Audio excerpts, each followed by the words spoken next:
La taqumu sa'atu, kiamat tidak akan terjadi hatta tatlu'a syamsu min maghribiha, sehingga matahari akan berhembus sebuah angin dari bumi Hijaz. Ainal Hijaz, al-makan bainal Makkah wal Madinah, satu tempat yang terbentang dari Mekah ke Madinah, itulah Hijaz. Nah, nanti dari bumi Hijaz ini akan berhembus sebuah angin yang sangat lembut. Saking lembutnya, saya tidak berbicara tanpa penelitian, Bapak Ibu. Saya sampaikan setelah saya meneliti dan saya yakin, maka saya sampaikan. Lalu mereka yang mengatakan saya cocok logi, apakah mereka melakukan penelitian seperti yang saya lakukan? Nah, kita lihat di hadapan Allah siapa yang benar dan siapa yang berdusta. Kiamat tidak akan terjadi sehingga kalian akan menyaksikan tanah Arab akan kembali hijau berpadang rumput dan akan muncul sungai-sungai di sana. Ini perjalanan dari Jeddah ke Madinah, hijau, Bapak Ibu. Tsunami Aceh rekayasa. Saya berani mengatakan tsunami Aceh dan tsunami Jepang rekayasa. Harp, silakan kaji, Bapak Ibu. Datanya saya simpan di sini semua dari seluruh dunia, Bapak Ibu. Termasuk data Aceh. Kenapa terjadi tsunami di bulan Desember 2006? Tentunya memang atas izin Allah itu terjadi. Tapi ya, bencana alam itu ada rumusnya. Selain ini, rumusnya Al-Anfal ayat akan saya perlihatkan beberapa tayangan, termasuk asli dari alam kubur.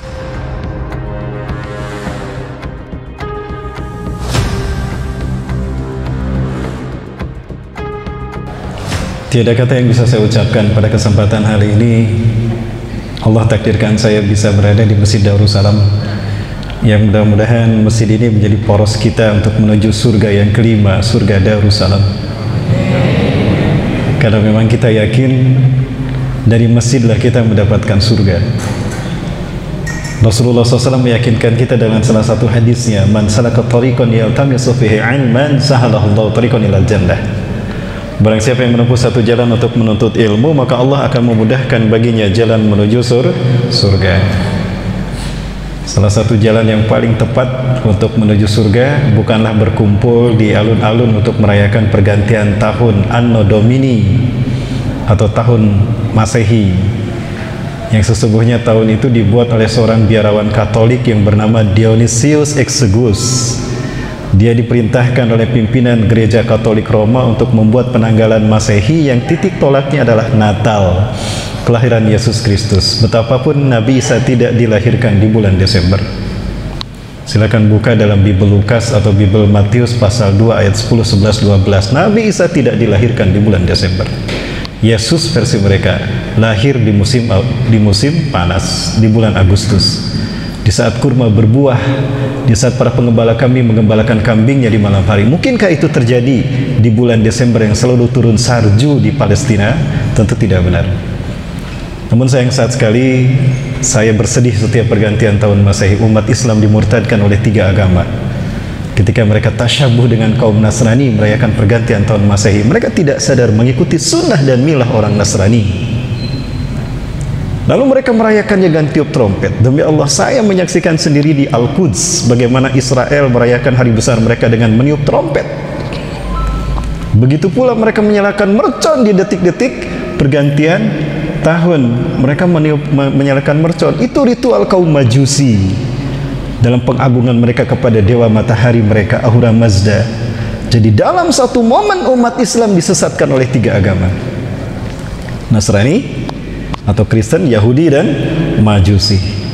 Maha benar Allah yang telah mengutus Rasulullah SAW dalam sebuah hadis yang belum mengatakan, la tataba'unna sanana man qablakum shibran bi shibrin, zira'an bi zira'in. Sungguh kalian akan mengikuti jejak langkah orang-orang sebelum kalian, sejengkal demi sejengkal, sehasta demi sehasta.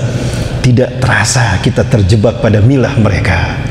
Hatta law dahalu juhra dabin taba'tumuhum, sampai pun mereka masuk ke lubang biawak, kalian akan ikut juga. Manhum ya Rasulullah? Al-Yahuda wan Nasara. Siapa mereka itu ya Rasulullah? Apakah bangsa Yahudi ataupun Nasrani? Faman siwahuma? Lalu siapa lagi kalau bukan mereka? Maka saya menganjurkan pada kaum muslimin, kita mulia di hadapan mereka karena keimanan kita kepada Allah. Betul? Yakin Bapak Ibu kita yang paling mulia? Karena keimanan kita kepada Allah. Nah, ini yang harus kita tanamkan, mentalitas ini yang harus ada dalam hati kita sebagai mukmin. Allah Azza wa Jalla sendiri yang mengingatkan kita dan menyemangati kita. Wala tahinu wala tahzanu wa antumul a'laun in kuntum ta'lamun. In kuntum mu'minin. Jangan kamu merasa hina di hadapan mereka. Jangan kamu merasa inferior, merasa rendah di hadapan mereka. Kalianlah yang paling mulia di hadapan mereka. Itu pun jika kalian beriman kepadaku, kata Allah. Jadi saya anjurkan pada kaum muslimin untuk tidak ikut-ikutan merayakan pergantian tahun Masehi. Itu bukan tahun kita. Nama tahunnya saja adalah Anno Domini, bahasa Latin, artinya tahun Tuhan kita. Siapa Tuhan mereka? Yesus Kristus. Lalu dirayakan oleh kita. Pantas tidak Bapak Ibu? Sementara tahun kalender Hijriah ditinggalkan umat Islam. Padahal itu adalah warisan dari Umar bin Khattab dan kaum muslimin. Angkat tangan di masjid ini yang hafal kelahiran Hijriahnya. Kalender Hijriah kelahirannya. Halo? Ada Bapak Ibu? Nah ini dia masalahnya. Kalau bukan kita yang menggunakan penggunaan kalender Hijriah, mungkinkah Yahudi Nasrani menggunakan kalender Hijriah? Nah ini Bapak Ibu, kita tidak bangga dengan milah kita sendiri, dengan agama kita sendiri. Ini yang menyebabkan kita centang perentang di akhir zaman. Nah juga hadirin kaum muslimin muslimat rahimakumullah, perkenalkan nama saya Rahmat Baikuni. Bapak Ibu, sedikit saya perkenalkan. Ada istilah tak kenal maka ta'aruf ya, bukan tak sayang ya. Tak kenal maka ta'aruf ya. Boleh akhwat nanti ta'aruf dengan saya. Baik, saya nama Rahmat Baikuni, lahir di Bandung 25 Februari tahun 1976. Ibu saya asli orang Sunda dan ayah saya betapapun lahir di Bandung, tapi kakek dari Sungai Pua, Bukit Tinggi, Pak, Minang. Jadi saya Sunda Minang. Namun saya sedih sekali ketika saya ke Sungai Pua. Saya tidak diakui sebagai orang sana karena ibu saya orang Sunda. Ya, konon di Minang ini, adat Minang ini, keturunan itu diakui dari garis ibu. Ibu saya orang Sunda. Giliran ke Jawa Barat, di Jawa Barat itu dilihat dari jalur ayah. Ayah saya turunan Minang. Bingung saya.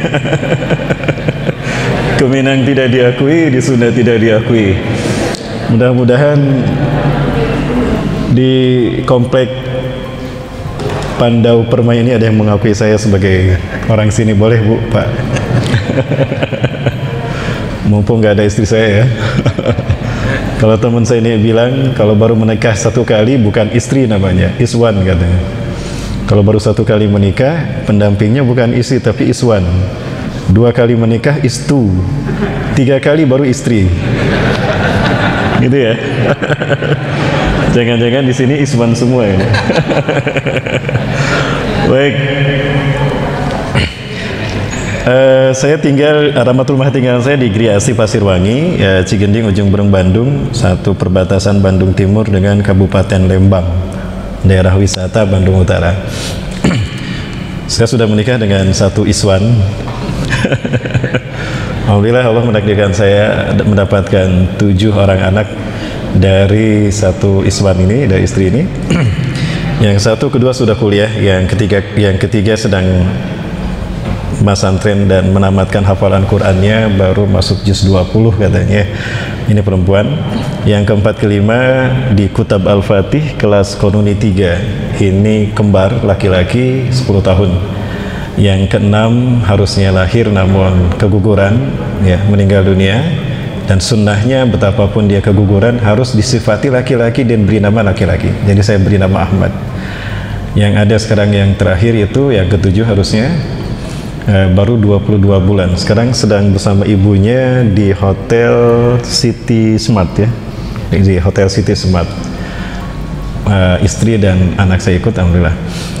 Alamat riwayat pendidikan saya SD di SD Melongasih Cijerah, SD Melongasih 10 Cijerah Cimahi Selatan. Saya keluar tahun 88. SMP Negeri 4 Cimahi Jawa Barat keluar tahun 91. SMA Negeri 9 Bandung keluar tahun 94. Harusnya cita-cita menjadi dokter, tapi tidak ada kampus yang mau menerima saya untuk menjadi dokter, Bapak Ibu. Akhirnya saya diterima di jurusan kimia. Namun karena himmah saya lebih kepada agama, maka saya murtad dari kimia dan mu'alaf di tafsir hadis, Bapak Ibu. Saya ngambil tafsir hadis di Stai Al-Fatah Demak, keluar tahun 98. Saya ingin mendapatkan ilmu bagaimana tentang sastra Arab. Saya ikut bergabung dengan Al-Imarat Bandung, cabang dari AMCF, Asian Muslim Charity Foundation, yang kantor pusatnya di Dubai. Tahun 25 saya keluar. 2006 dan 2000 sampai 2010 saya mendapatkan kehormatan untuk mengikuti mulazamah bersama para masyayikh dari Gaza University, Palestina. 2010 saya dapat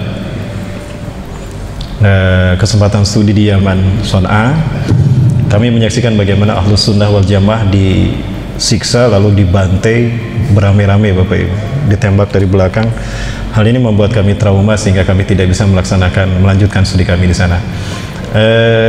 Kemudian kami karena mengajar di sebuah SMA, kami melanjutkan studi kami di pendidikan agama Islam Stai Sabili Bandung 2012. Itu barangkali Bapak Ibu, dan ini riwayat harokah saya ya. Baik Bapak Ibu, itu barangkali perkenalan saya dengan Bapak Ibu sekalian. Tema kita kali ini adalah tentang perjalanan menuju kampung akhirat. 2012 kami mendapatkan kehormatan untuk menjadi tuan rumah dalam seminar internasional di Tahriril Al-Quds Palestina, untuk pembebasan Palestina dan Al-Quds. Keynote speakernya adalah Syekh Ali Yaqub Al-Abbasi, Ketua Rabitah Ulama Palestina dari Ketua MUI-nya Palestina. Ya, beliau datang hadir ke kota Bandung. Tema kita kali itu adalah bagaimana melakukan upaya konkret membebaskan Palestina dan mengembalikan Al-Quds ke kaum muslimin. Kenapa demikian? Karena Rasulullah SAW menyampaikan bahwa di akhir zaman ini manusia yang terbaik di muka bumi adalah mereka yang berjuang demi pembebasan bumi para nabi dan rasul, Syam. Dan dari hasil audiensi kami dengan masyayikh kami di Gaza University, kemudian juga di Kuala Lumpur kami ada seminar juga, mereka sepakat bahwa memang Rasulullah mengisyaratkan bahwa yang akan membebaskan Palestina sebelum hari kiamat di momen kebangkitan Islam adalah Melayu, Bapak Ibu. Melayu. Ketika kami berada di Al-Quds, ada 5 remaja penghafal Quran. Santer memang saat itu kami mendengar ada 5 pemuda, 5 remaja sebetulnya, karena usia mereka masih belasan tahun ya, sama dengan Syekh Rasid lah usianya ya. 5 orang pemuda ini hafal Quran 30 juz ya. Hafal 30 juz, seperti Bapak Ibu juga ya, hafal 30 juz. Bapak Ibu hafal 30 juz apa juz 30 Bapak Ibu? Hafal 30 juz ya? Ya, karena saya tahu dapat informasi dari Pak DKM kalau ibu-ibu di sini rajin menghafal Quran, seharinya 5 juz katanya. Betul Pak DKM ya? Pagi-pagi juz melon, siang juz alpukat gitu Bu. Baik. Nah, 5 remaja muslim ini yang berada di Al-Quds, mereka bermimpi bertemu dengan Rasulullah SAW. Ramai Bapak Ibu, tapi ini memang hanya ramai di kalangan kaum muslimin ya. Israel pun sebetulnya mencium hal ini dan mereka ketakutan. Maka beberapa momen dari mimpi tadi, hari-hari itu Israel menjaga Al-Quds ya, sehingga kita tidak leluasa keluar masuk areal Masjidil Aqsa. Nah, di dalam mimpi mereka Rasulullah SAW hadir dalam mimpi mereka, dan Rasulullah SAW bersabda dalam mimpi para penghafal Quran ini, Ya ahla Syam, ya ahlal Gaza, innal ladina sayuharrirukum min zulmil yahud wa yu'adduna al-Quds ala rihabikum ikhwatukumul muslimun al-Indonesia. Wahai penduduk Syam, penduduk Gaza, sesungguhnya bangsa yang akan membebaskan kalian dari kezaliman Yahudi dan akan mengembalikan Al-Quds ke tangan kalian adalah saudara-saudara kalian Muslim Indonesia, maksudnya Melayu. Allahu Akbar. Kita angkat tema Palestina. Kenapa demikian? Sekarang ini sudah terlihat bagaimana kemunafikan para penguasa raja-raja Arab, penguasa tanah Arab, Dubai, kemudian juga Uni Emirat Arab, Bahrain, mereka mengakui eksistensi Israel pada akhirnya di tanah Palestina, termasuk Maroko terakhir kemarin mengakui, dan nampaknya kemarin pun sudah mulai ada calling visa Bapak Ibu ya. Ya Bapak Ibu, cuma di Indonesia mimpi ketemu Rasulullah diadili, disidang. Di Israel saja tidak Bapak Ibu. Selamat datang di Indonesia akhir zaman Bapak Ibu. Baik Bapak Ibu rahmati Allah, itu barangkali sedikit informasi jadi kenapa kami harus mengangkat ini. Insya Allah nanti kami perlihatkan beberapa kondisi tentang Palestina. Kalau ditanyakan berapa umur umat manusia tinggal di muka bumi, saya mengambil jawaban dari Quran surat Al-Baqarah ayat 36.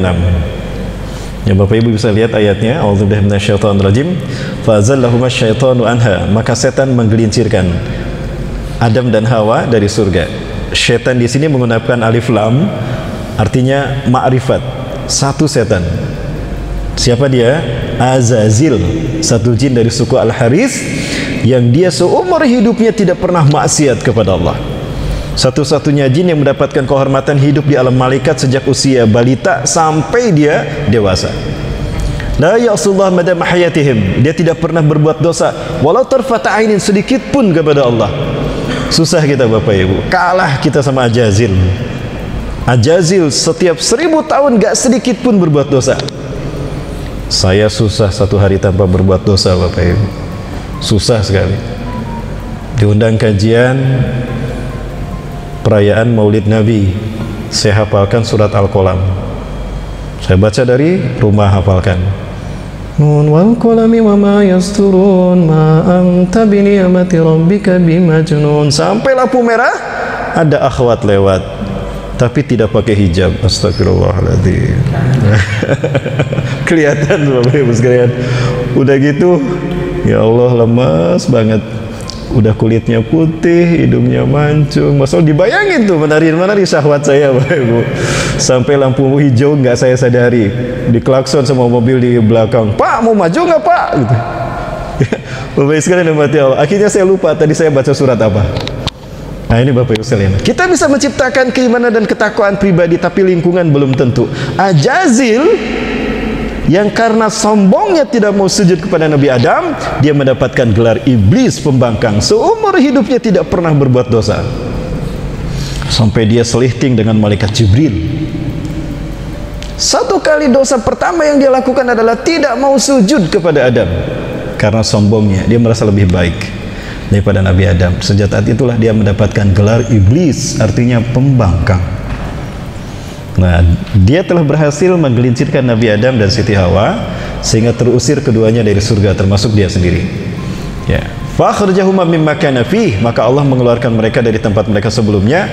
Wa qulna, dan kami berfirman, ihbitu, turunlah kalian.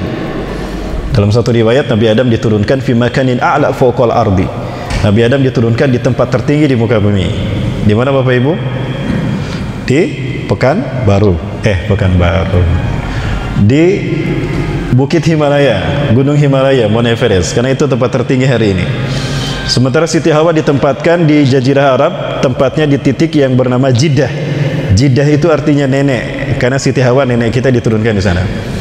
Adapun iblis diturunkan di Dastamaisan, di Basrah, Irak, dalam wujud seekor ular besar, bersayap, bertanduk, bisa mengeluarkan api, bercakar, dan bisa berbicara.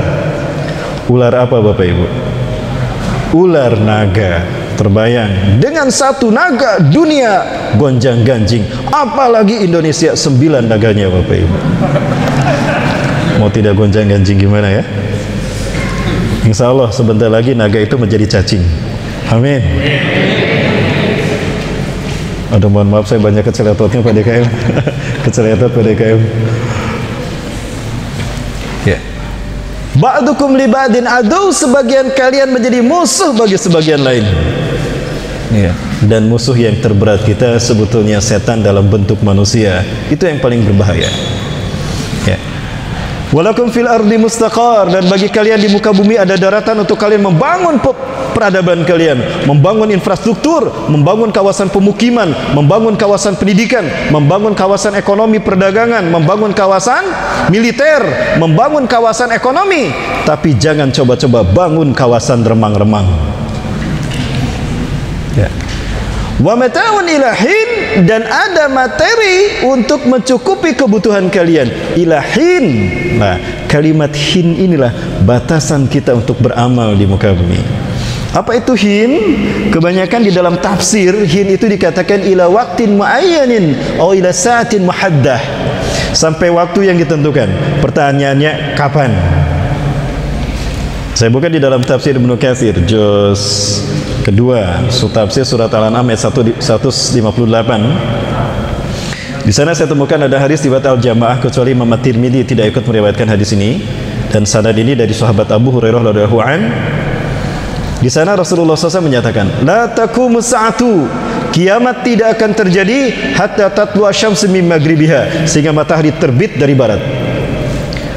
Wa fi lafzin akhar, dan dalam satu lafaz yang lain, wa idza tala'at min maghribiha, apabila matahari terbit dari barat, ya, apabila matahari terbit dari barat, barat sebelah sana gitu ya. Nah, sebelah sana. Apabila matahari terbit dari barat, wara'ahan nasu, dan manusia melihatnya, amanu ajmaun, manusia akan beriman semuanya ketika melihat matahari dari barat. Ya. Fadzalika hin, fadzalika hin. Dalam riwayat Imam Abu Daud 2 kali Rasulullah menyebutkan fadzalika hin, fadzalika hin. Itulah hin, itulah hin. Jadi hin adalah terbitnya matahari dari barat. Jadi batasan manusia untuk beramal adalah sampai terbitnya matahari dari barat. Karena siapapun yang bertobat setelah matahari terbit barat tidak diterima. Man taba qabla ghurubi syamsi min maghribiha qubilat taubatuh. Siapa yang bertobat kepada Allah sebelum matahari terbit dari barat, Allah terima taubatnya. Dan terbitnya matahari dari barat adalah tanda pertama dari 10 tanda besar kejadian hari kiamat. Bapak Ibu rahmati Allah Subhanahu wa taala, ada seseorang bertanya kepada saya, Ustaz, saya dapat berita, dapat satu penjelasan dari seorang ustaz. Katanya umur kita ini 1500 tahun. Ya. Lalu saya cari beberapa referensi, ternyata saya temukan referensi itu dalam sebuah buku kitab yang tulis oleh Dr.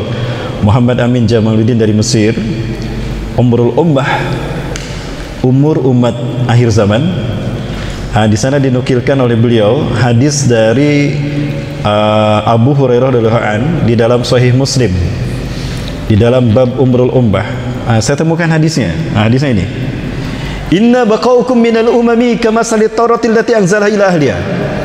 Perumpamaan kalian tinggal di muka bumi ini dibandingkan dengan umat-umat terdahulu seperti Taurat yang Allah turunkan kepada ahlinya, bangsa Yahudi. Amarahum ayyamalu biha min tulu'i syamsi ila min tulu'il fajri ila ghurubi syams. Allah perintahkan bangsa Yahudi mengamalkan Taurat dari subuh sampai maghrib. Falamma tasafan nahar, tatkala sampai waktu zuhur, ajazu biha, habis tenaga orang Yahudi. Mereka kehabisan tenaga. Mereka tidak bisa mengamalkan Taurat kecuali hanya sampai zuhur. Maka perintah itu dikembalikan kepada Allah. Lalu Allah meneruskan perintah itu kepada orang Nasrani dalam bentuk Injil. Allah perintahkan Nasrani mengamalkannya dari zuhur sampai maghrib. Ternyata Nasrani hanya sampai asar. Lalu Allah lanjutkan perintah itu kepada orang-orang Islam dalam bentuk Al-Quran, dan Allah perintahkan mereka mengamalkannya sampai maghrib, dan umat Islam sempurna mengamalkan Quran sampai maghrib. Jadi umur kita berdasarkan hadis ini hanya perbandingannya seperti asar ke maghrib. Asar ke maghrib. Setengah dari umur Yahudi, bukan setengah dari umur mereka. Namun kemudian kepada umat Islam karena sempurna Allah berikan 2 qirat. Sementara Yahudi dan Nasrani mereka masing-masing qiratan wahidah, hanya 1 qirat saja. Protes Yahudi dan Nasrani, ya Rabb, dimana ajrun nisfu min ajrihim? Ya Allah, kenapa pahala kami setengah dari pahala umat Islam? Afala nahnu aktsaru umuran wa amalan, bukankah umur kami panjang, amal kami banyak, kok pahala kami setengah pahala mereka? Padahal kalau kita lihat Bapak Ibu, saya bikin dalam diagram seperti ini. Ya, Yahudi kita lihat harusnya dari subuh sampai maghrib, mereka hanya sampai duhur kan, berarti mereka setengah main. Berapa setengah dari 2? 1. Rupanya orang Yahudi nggak bisa ngitung. Setengah dari 2 itu 1. Ya, matematika kita sama ya, versi sekolah. Belakangan pernah saya dengar ada matematika versi terbaru, versi KPU. Oh ya, KPU Pak. Baik, nah orang Nasrani mereka harusnya mengamalkan dari zuhur sampai maghrib, tapi mereka hanya sampai asar, berarti setengahnya juga. Maka Yahudi dikasih 1 qirat, Nasrani 1 qirat. Umat Islam Mereka sempurna dari asar sampai maghrib, maka Allah kasih 2. Nah, Rasulullah menggambarkan perbandingan kalian tinggal di muka bumi dibandingkan dengan umat-umat sebelum kalian, Yahudi Nasrani, seperti ini. Kita 2 kirot, mereka 1 kirot 1 kirot. Berarti umur kita ini adalah jumlah umur Yahudi ditambah umur Nasrani. Sekali lagi, ini penjelasan yang saya dapatkan dari kitab yang disusun oleh Dr. Muhammad Amin Jamaluddin dari Al-Azhar, ya, dari Mesir.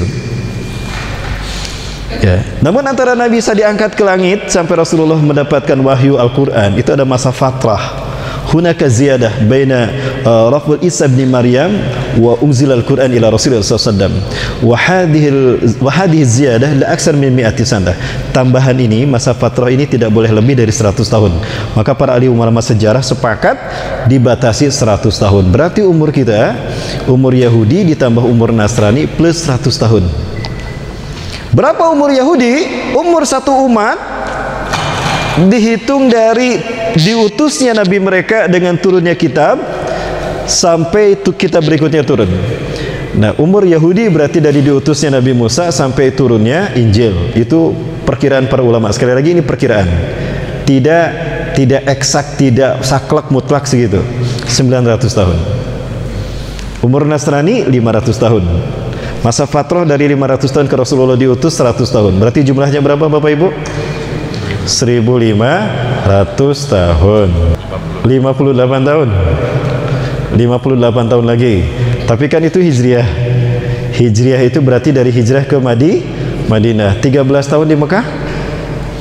Kurangi 13 tahun di Mekah, jadi 45 tahun.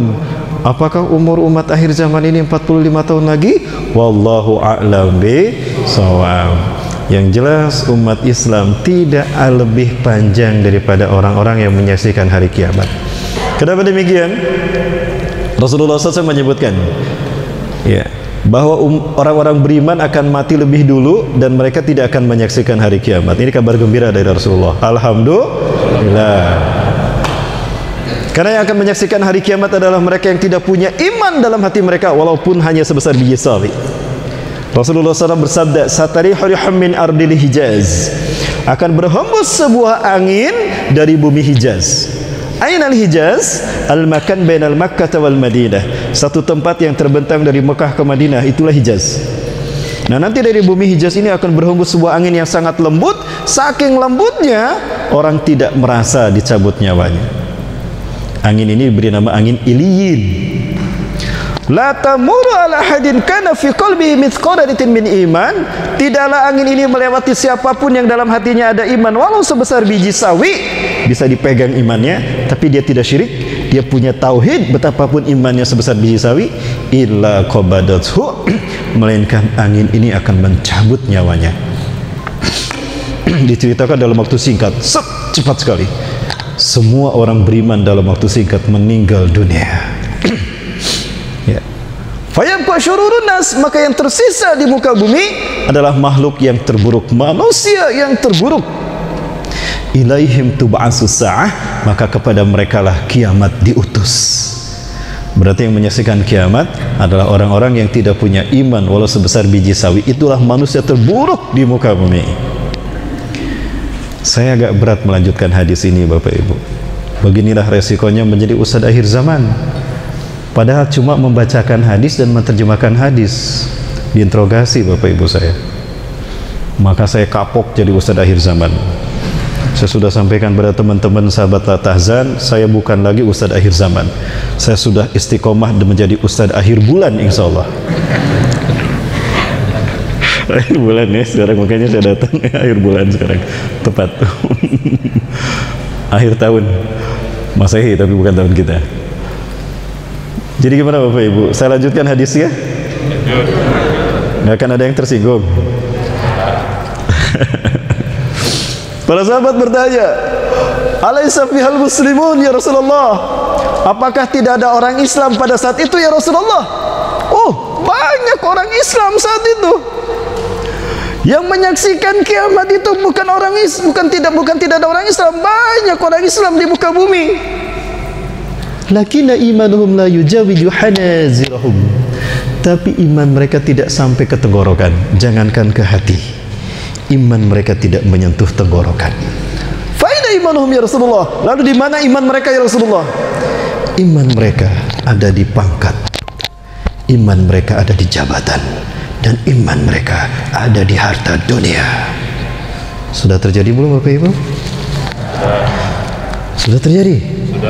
Sudah muncul orang-orang seperti itu? Jangan bilang di Indonesia, nanti ditangkap.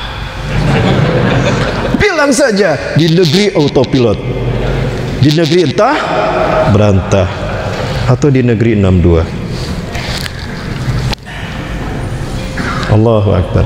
Berarti dekat kita dengan kebangkitan Islam. Jangan salah, makin kuat umat Islam ditekan, makin kuat kezaliman menekan umat Islam, makin dahsyat tekanan kepada para ulama dan habaib, yakini itu makin dekat kita dengan kebangkitan Islam. Allahu Akbar. Ya, lembaga bisa mereka bubarkan, organisasi bisa mereka bubarkan, tapi semangat jihad tidak akan pernah mereka bisa bubarkan. Betul? Sayang sekali, saya ingatkan kepada anda-anda yang berambisi untuk memadamkan cahaya Islam. Allah Azza wa Jalla menggambarkan bagaimana upaya musuh-musuh Islam ingin memadamkan cahaya Islam. Yuriduna liyutfi'u nurallahi biafwahihim. Mereka ingin sekali memadamkan cahaya Islam dengan mulut-mulut mereka. Baca di media sosial, itu mulut mereka yang berbicara kan? Ingin sekali mereka memadamkan cahaya Islam, tapi mereka lupa yang menghidupkan cahaya Islam ini bukan FPI, bukan umat Islam, bukan Habib Rizik, tapi Allah Subhanahu wa taala. Betul? Yuriduna liyutfi'u nurallah biafwahihim wallahu mutimmu nurihi walau karihal kafirun.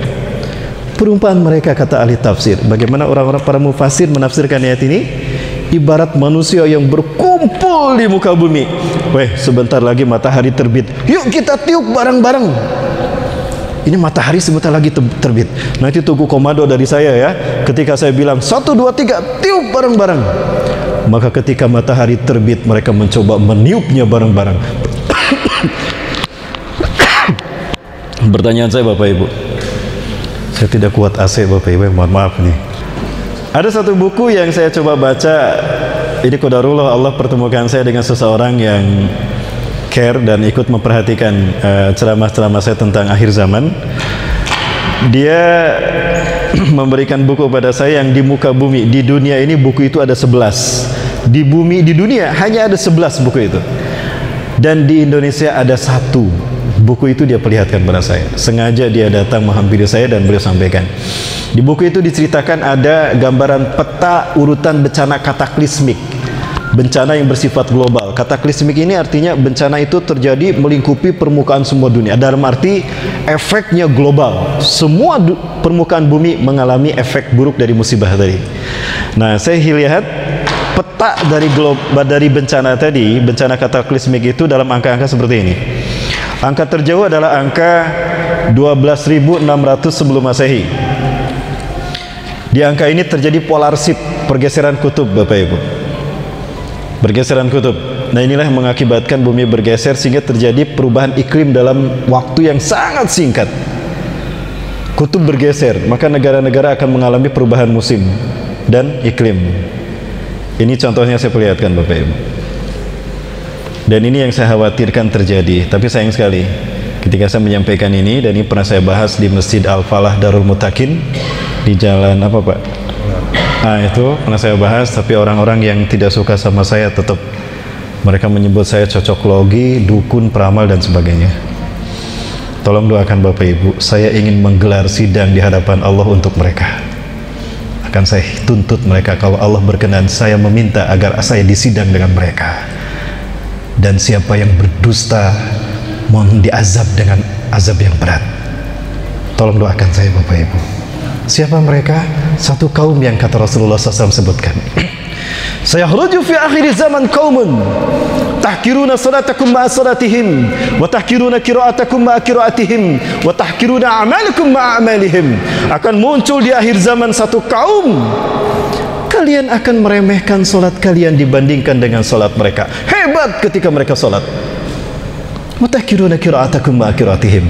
Kalian akan meremehkan bacaan Quran kalian dengan bacaan Quran mereka. Seolah-olah Quran turun untuk mereka.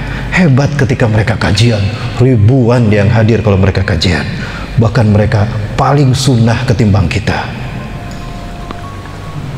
Hum yamrukuna minad din. Mereka lepas dari Islam kama yamrukus sahamu min ramyatih, seperti anak panah yang lepas dari busurnya lalu menembus bidikannya.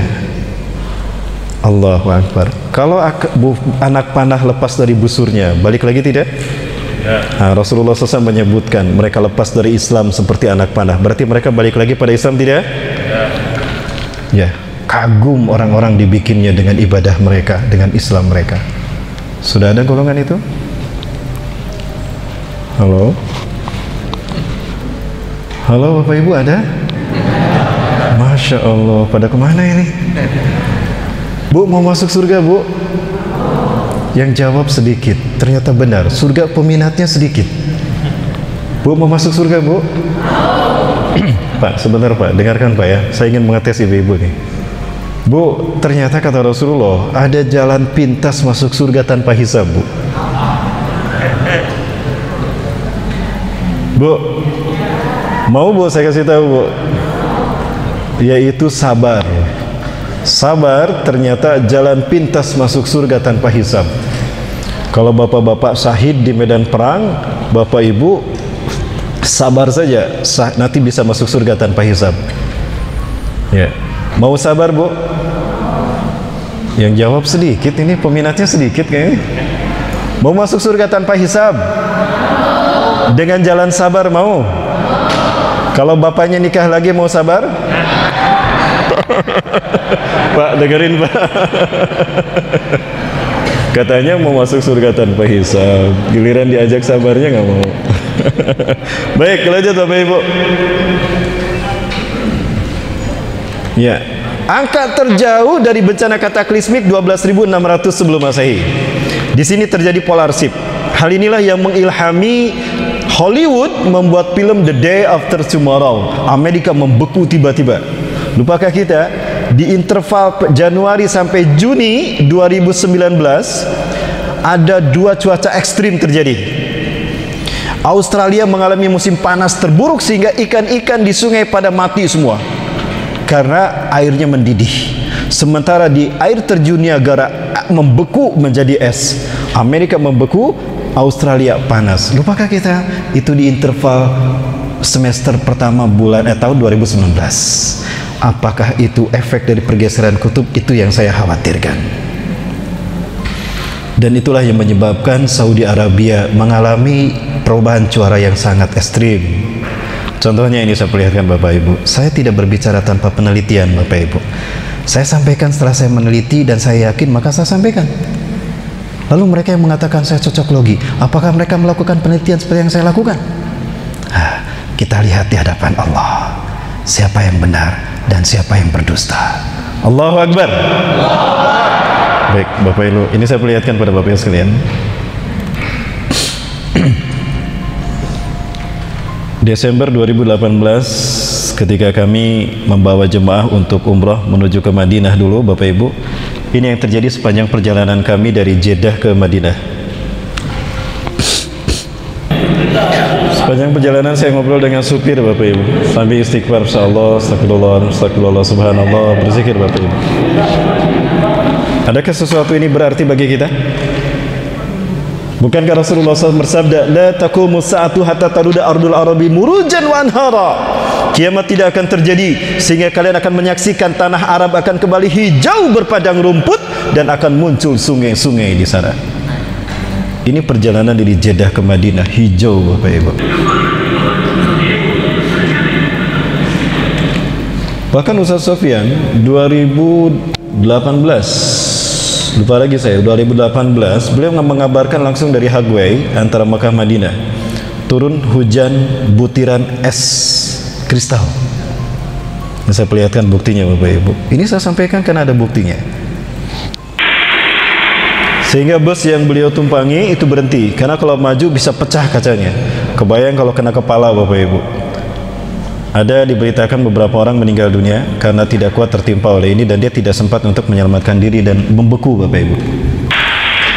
Dan ini yang terjadi. Maka terciptalah aliran sungai kristal. Tidak dapat kita bayangkan sebanyak ini mengalir pasti ke tempat yang paling rendah. Di mana ditampungnya? Tentu membutuhkan tempat yang begitu luas untuk menampungnya. Pertanyaannya, setahu kita Saudi Arabia ini beriklim panas subtropis. Cuaca paling panas itu bisa sampai 50 derajat. Amplitudo hariannya tinggi. Nah, ini kristalnya. Bisa kita lihat sebesar apa?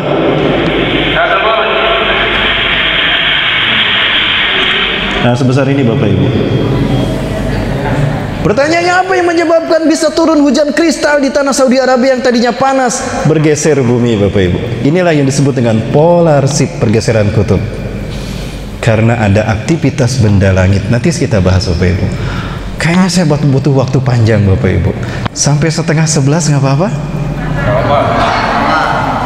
Sampai jam 11? Siap?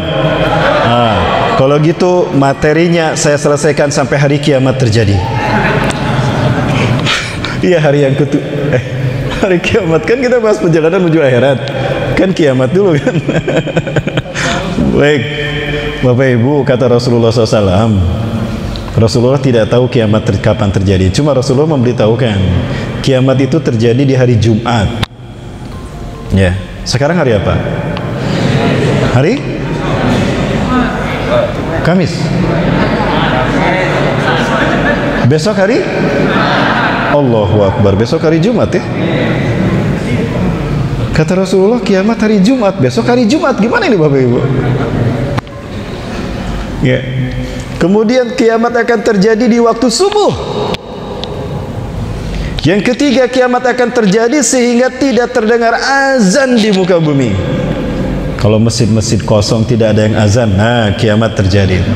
Nah, kemudian di interval tahun 9000 sampai 8900 sebelum Masehi terjadi global warming, pemanasan global, sehingga terjadi pencairan kutub secara tiba-tiba. Di tahun 5310 sebelum Masehi terjadi periode Holocene, efek pendinginan tiba-tiba, yang konon katanya menurut buku itu terjadi kemusnahan manusia primitif. Siapa manusia primitif? Pithecanthropus erectus, Homo sapiens mojokertensis, dan Charles Darwin. Kan cuma Darwin yang lahir dari proses evolusi ya. Kalau kita dari Nabi Adam, kalau Darwin dari Pithecanthropus erectus, Homo sapiens. Kemudian sekitar tahun 3150 sebelum Masehi terjadi banjir bah di zaman Nabi Nuh. Saat itu Nabi Nuh usianya 600 tahun. Karena Nabi Nuh diutus oleh Allah sebagai Rasul yang pertama. Ya, Rasul yang pertama Nabi Nuh. Nabi Adam bukan Rasul, Nabi Idris, Nabi Syis bukan Rasul. Karena di zaman mereka tidak ada penyimpangan manusia dari tauhid. Penyimpangan manusia menyembah selain Allah terjadi di zaman Nabi Nuh. Saat itu Nabi Nuh berusia 480 tahun. Dan sosok yang disembah pertama kali manusia selain Allah adalah patung Nabi Adam. Silakan buka dalam kitab Talbis Iblis karangan Ibnu Jauzi Al-Baghdadi. Ada dijelaskan sejarahnya di sana. Kemudian di tahun 1650 sebelum Masehi terjadi climate change. Terjadi perubahan iklim secara tiba-tiba. Hal ini yang membuat terjadi bencana besar sehingga budaya-budaya kuno hilang, peradaban kuno hilang, musnah. Seperti suku Aztec di Meksiko, suku Inca di Brasil, suku Maya di Amerika Latin. Semuanya ada di Amerika Selatan. Itu mereka musnah. Nah, berarti Bapak Ibu coba kita lihat. Angka terakhir di angka 1650 sebelum Masehi. Ini angka terdekat dari bencana kataklizmik yang dekat ke kita. Coba kita cermati angka-angka ini Bapak Ibu. Dari angka 12.600 ke angka 9.000, dari 9.000 ke 5.300, dari 5.300 loncat 1 ke 1.650. Itu seolah-olah ada angka atau interval yang konstan. 3.600 tahun sekali. Coba lihat, selalu terjadi pengurangan 3.600 tahun. Coba hitung Bapak Ibu. Ini yang saya kaji. Betul Bapak Ibu? Dari 12.600 ke 9.000 berapa selisihnya? 3.600, betul? Dari 9.000 ke 5.300 berapa selisihnya? 3.600. Dari 5.300 ke 1.650 berapa selisihnya? 3.600. Oh, berarti ada peristiwa yang berulang. yang siklusnya terjadi setiap 3.600 tahun. Ternyata ada satu benda langit yang siklusnya itu 3.661 tahun sekali datang menyantroni, mendatangi tata surya kita. Benda langit inilah yang disebut oleh para ahli astronomi dengan sebutan Nibiru. Pernah dengar Nibiru? Pernah? Baik. Kalau kalau di tahun 1650 bencana terakhir, kita tahu berarti interval berikutnya kapan terjadi, tinggal ditambahkan aja 1650. Tapi karena ini sebelum Masehi, berarti 3661 dikurang 1650, hasilnya 2011 2012. Dari sini muncul isu kiamat 2012. Maka suku Maya membuat kalender Kukulcan itu berakhir di 2012. Setelah itu tidak ada. Mama Loren tidak mendapatkan penerangan di luar 2012. Pernah dengar Mama Loren? Wah, saya gelap setelah 2012. Kayaknya ada bencana. Lebih baik saya mati terlebih dahulu. Beliau meninggal duluan kan? Padahal sekarang 2020, kita masih ada. Bangunkan Mama Loren, Anda salah persepsi. Coba bangunkan lagi. Nah, dari sini Bapak Ibu adanya isu kiamat 2012. Pertanyaannya, terjadikah peristiwa global di tahun 2011-2012? Halo? Ada yang meneliti? Saya meneliti Bapak Ibu. Apa yang terjadi 3 Maret 2011? Jepang dilanda tsunami, betul? Saya simpen tuh datanya. Yokohama, Miyagi, Tokyo hancur tuh. 3 instalasi nuklir Jepang hancur tuh. Dan Perdana Menteri Jepang saat itu mengatakan, the earthquake 8.9 caused by HAB. Gempa 8,9 skala Richter disebabkan oleh HAB. Apa itu HAB? High Frequency Active Auroral Research Project. Satu alat yang dulu digunakan Amerika ketika Perang Dunia Kedua untuk menciptakan Iron Dome sehingga rudal Rusia tidak menembus ke Amerika, meledak di langit. Sekarang direkayasa dan dibikin luar biasa sehingga multifungsi. They can create the weather control. Mereka bisa mengontrol cuaca. Mereka bisa menciptakan gempa bumi dan tsunami. Tsunami Aceh rekayasa. Saya berani mengatakan tsunami Aceh dan tsunami Jepang rekayasa. HARP, silakan kaji Bapak Ibu. Datanya saya simpan di sini semua dari seluruh dunia Bapak Ibu. Saya simpan dari seluruh dunia, termasuk data Aceh. Kenapa terjadi tsunami di bulan Desember 2006? Tentunya memang atas izin Allah itu terjadi, tapi itu human made. Betulkah human made? Saya butuh 2 jam untuk membahasnya. Nanti kalau ketemu lagi Bapak Ibu ya. Ya, bencana alam itu ada rumusnya. Ada rumusnya. Selain ini, rumusnya Al-Anfal ayat 33. Itu rumus bencana alam. Ya. Baik Bapak Ibu rahmati Allah. Terjadikah sesuatu selain tsunami Jepang? Nah, kita lihat ini di New York tahun 2011, early Maret 2011. Awal Maret 2011 Bapak Ibu. Perhatikan Bapak Ibu sekalian. Ini terjadi pagi hari, saat itu musim salju terjadi di langit kota New York. Orang-orang pada keluar di pagi hari itu karena mungkin terjadi satu peristiwa yang mungkin seumur hidup mereka baru pertama kali terjadi. Perhatikan Bapak Ibu, ini adalah matahari yang tadi siang menyinari kita. Sekali lagi Bapak Ibu, ini adalah matahari yang tadi siang menyinari kita. Dan ini pula matahari yang menyinari New York pada saat itu. Perhatikan, ini di awal Maret 2011 di langit kota New York. Syukur.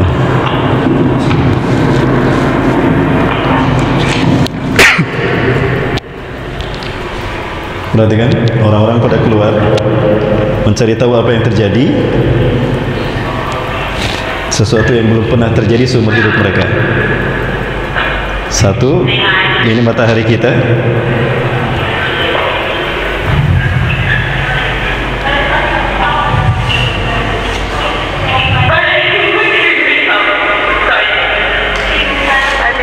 Ini matahari kita.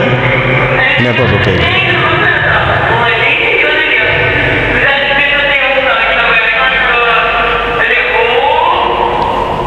Ini apa ini Bapak Ibu?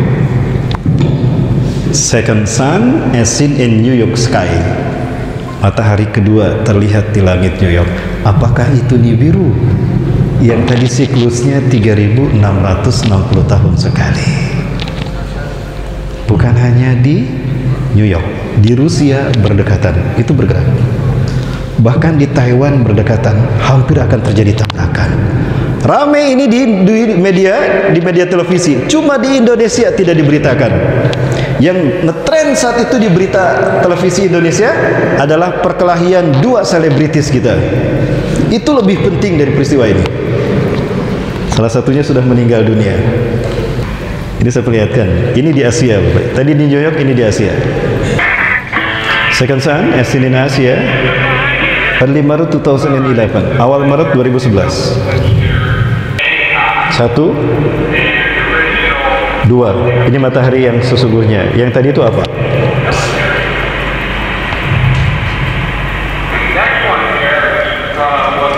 Dan ini di Taiwan, televisi Taiwan memberitakan seperti ini. Dan saat itu terjadi pasang air laut, Bapak Ibu. Dan inilah yang kemudian dimanfaatkan oleh HARP untuk menghantam Jepang dengan tsunami yang mereka ciptakan. Ada teorinya Bapak Ibu untuk menciptakan tsunami buatan Bapak Ibu. Ya Bapak Ibu yang betul. Jadi ini peristiwa yang sangat luar biasa terjadi di Taiwan. Ini 2011 Bapak Ibu. Pertanyaannya, matahari kita yang mana? Hai Bapak Ibu, kelihatan dengan jelas. Mana matahari kita? Ada dua. Di Rusia juga sama. Yang satu terbit, yang satu terbenam. Apakah itu Nibiru Bapak Ibu? Wallahu a'lam bishawab. Kita umat Islam harus lebih cerdas dari mereka. Karena banyak ayat-ayat Quran yang menantang kita, menstimulus kita untuk berpikir tentang ruang angkasa. Wal fajri, wasyamsi, wassamai wat tariq. Ya, begitu kan? Maka kita yang lebih dulu menemukan teori heliosentris dan sebagainya. Baik Bapak Ibu, kita terlalu panjang. Baik, kita tinggalkan yang tadi. Nah, ini ada 7 hari dari beberapa kitab yang saya baca.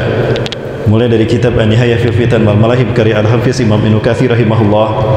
Kemudian juga kitab Al-Mawsu'ah fil Fitan wal Malahib wa Asratu Sa'ah karya Dr. Syekh Muhammad bin Ahmad Al-Mubayyad dari Palestina.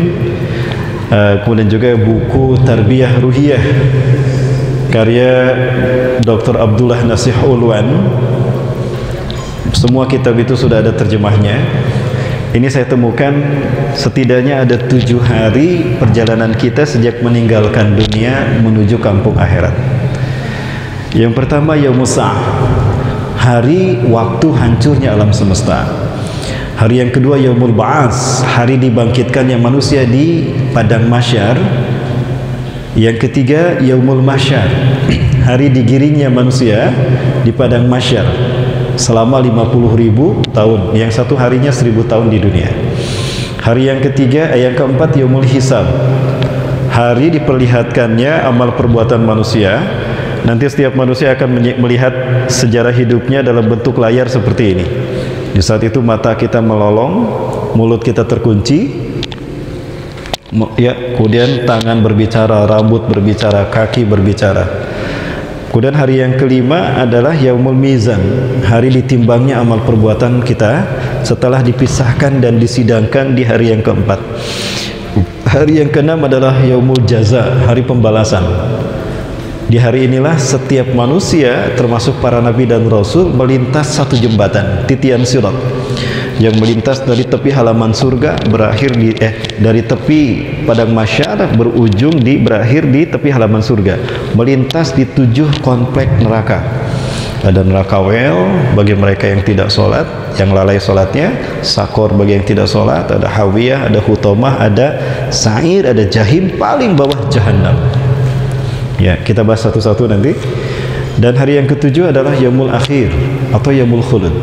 Disebut Yaumul Akhir karena tidak ada hari sesudah itu. Dan disebut Yaumul Khulud karena siapapun yang masuk surga atau neraka kekal di hari itu.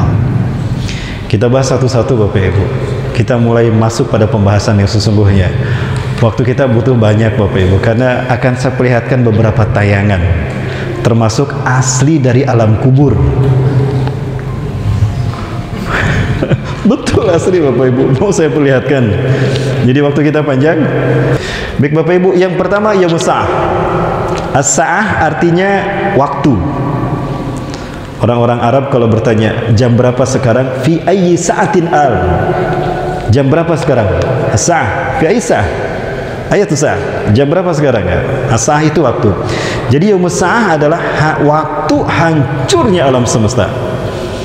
Tadi sudah saya sampaikan, yang tahu hanya Allah saja. Rasulullah SAW hanya menyebutkan ciri-cirinya. Ya, tadi sudah disebutkan terjadi hari Jumat di waktu subuh, tidak ada lagi azan. Bahkan para penghafal Quran saat itu akan lupa dengan hafalan Qurannya, dan Quran akan bersih tanpa ada hafalan Quran, tidak tanpa ada satu huruf pun ayat Al-Quran. Sampai ada ulama yang menceritakan, di detik-detik Allah akan mencabut hafalan Quran dan Quran dari muka bumi. Ada sekelompok orang yang berjamaah sholat di masjid. Rakaat pertama aman, dia baca Quran. Ghairil maghdubi alaihim waladdallin, amin, baca surat. Ya. Nun wal qalami wama yasturun ma anta bi ni'mati rabbika bimajnun. Aman, selesai. Ruku dia.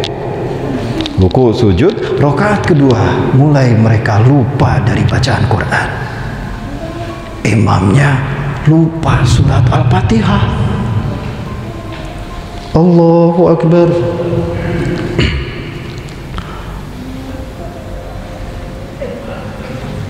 Lupa imamnya baca bismillah.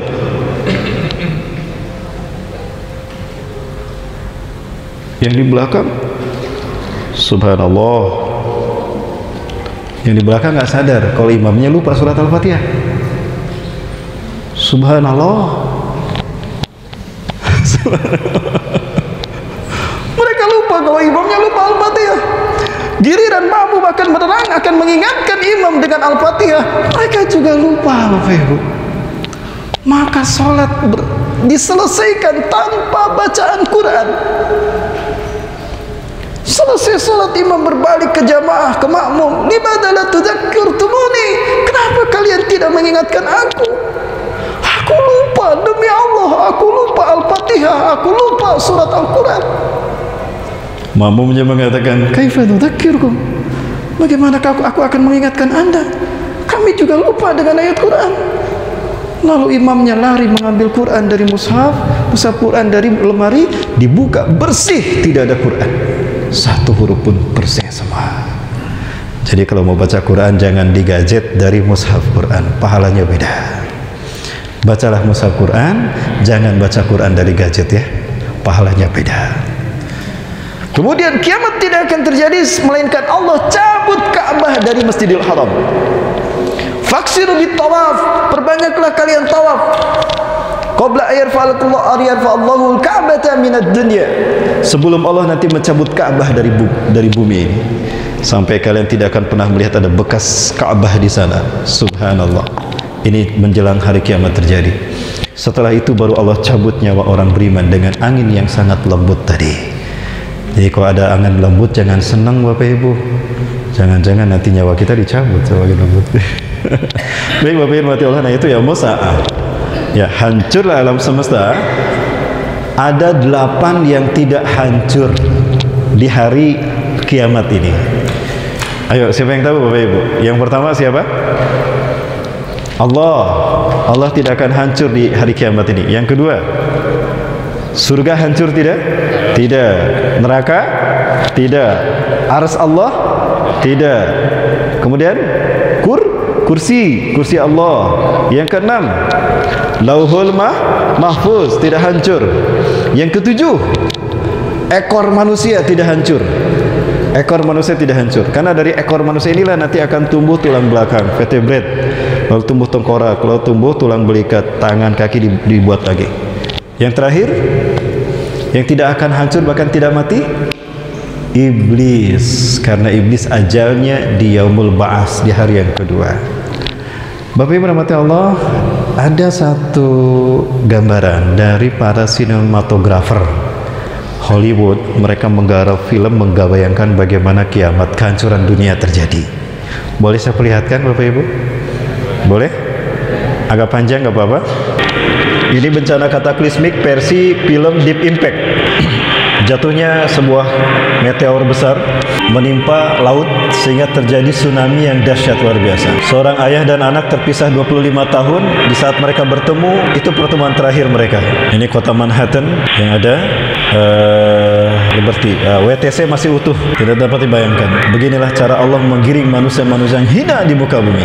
Inilah yang disebutkan Rasulullah SAW. Inna syiraran nasi fil alam annadina ja'atuhum sa'atu baktatan. Sesungguhnya seburuk-buruk manusia di muka bumi adalah mereka yang kiamat datang mendatangi mereka. Barangkali seperti ini ketika Kan'an ingin menyelamatkan diri dari banjir bah di zaman Nabi Nuh alaihissalam. Versi kedua adalah versi The Day After Tomorrow. Ini yang saya sebutkan tadi, terjadinya polar shift, Amerika membuku tiba-tiba.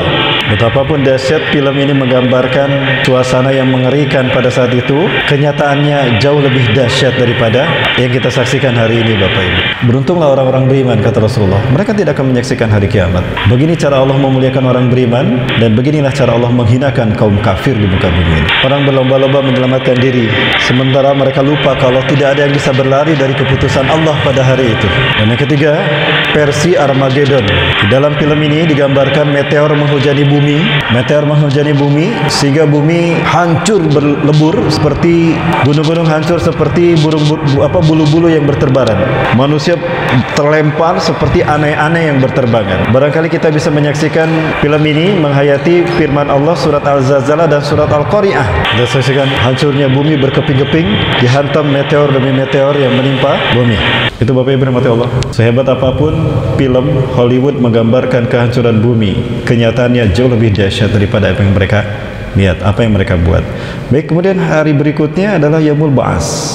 Itu hari yang kedua. Ya, bagaimana kondisi manusia ketika dibangkitkan di padang mahsyar di Yaumul Ba'ats?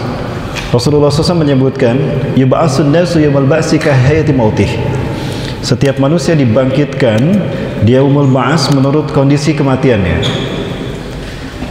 Setiap manusia akan dibangkitkan menurut kondisi kematiannya nanti di padang mahsyar. Saya punya tetangga meninggal ketika sujud terakhir salat duha. Maka nanti dibangkitkan dalam keadaan sujud, Bapak Ibu. Ya, Isof dan Nailah, mereka berzinah di dalam Ka'bah. Ini di zaman sebelum Rasulullah diutus. Dua pemuda-pemudi yang terkena panah asmaranya Kufit, lalu mereka masuk ke dalam Ka'bah dan berzinah di dalam Ka'bah. Allah kutuk mereka menjadi batu. Lalu dipisahkan oleh orang-orang Arab jahiliyah, disembah. Patung Isof yang laki-laki disimpan di Bukit Sofa, Nailah di Bukit Marwah. Mereka melaksanakan ibadah haji sambil melumuri dua patung ini. Padahal itu patung makhluk manusia yang terkutuk, yang dilaknat Allah, jinah di dalam Ka'bah. Maka ketika Fatul Makkah, para sahabat tidak mau melaksanakan sa'i. Kata Rasulullah, ayo kita laksanakan sa'i. Sebentar ya Rasulullah, apa Anda tidak tahu kalau di Bukit Sofa ada patung Isof, di Bukit Marwah ada patung Nailah? Mereka berzinah di dalam Ka'bah. Allah mengutuk mereka menjadi batu. Bukankah aku telah perintahkan pada kalian agar semua berhala dihancurkan, jangan ada yang tersisa. Ali, hancurkan Isof. Sa'ad, hancurkan Nailah. Disitulah turun surat Al-Baqarah. Inna Safa wal Marwata min sya'airillah fala junaha 'alaikum ayyatawafa bihima. Mereka nanti akan dibangkitkan dalam keadaan berzinah, Bapak Ibu. Nauzubillah. Pertanyaannya, Yaumul Ba'ats nanti kita akan dibangkitkan dalam kondisi seperti apa? Itu pilihan kita. Cuma Rasulullah ngasih kisi-kisi sama kita. Man ahya 'ala syai' mata 'alaihi. Siapa yang hidup dominan dalam hal itu, dalam satu kondisi, maka dalam kondisi itu dia akan meninggal dunia. Ya, seseorang profesinya sebagai pilot, ya meninggal ketika pesawatnya jatuh. Seseorang yang sehari-harinya jadi nelayan, dia meninggal tenggelam di lautan. Gitu Pak ya? Lalu profesi kita apa nih Pak? Yang hobi main game, meninggal ketika main game. Yang hobi nonton Korea, nanti bangkitkannya dalam keadaan menari K-pop ya. Bapak Ibu, pertanyaannya, nanti Allah membangkitkan kita dalam kondisi apa? Maka mulialah bagi mereka yang mati syahid. Rasulullah SAW menyebutkan, orang yang mati syahid mereka akan dibangkitkan dalam keadaan terluka seperti mereka mati launuhu launud dambi, warna darahnya warna darah mereka, lakin rihu rihal miski, tapi darahnya wangi minyak kasturi. Luar biasa. Di Ambon ada seorang ustadz, ketika kerusuhan Ambon dipenggal kepalanya. Ya, dia lama, "Ustadz, keluar, kalau tidak kami bakar rumah kamu." Dia berpisah dengan anak dan istrinya, lalu dia keluar, Bapak Ibu. Begitu keluar, pedang menyambar lehernya dan kepalanya menggelutuk. Syahid beliau. Ini ustadz di Ambon. Nanti beliau akan dibangkitkan dalam keadaan tidak ada berkepala, kepalanya diteng-teng begini. Baik Bapak Ibu, Allahu Akbar.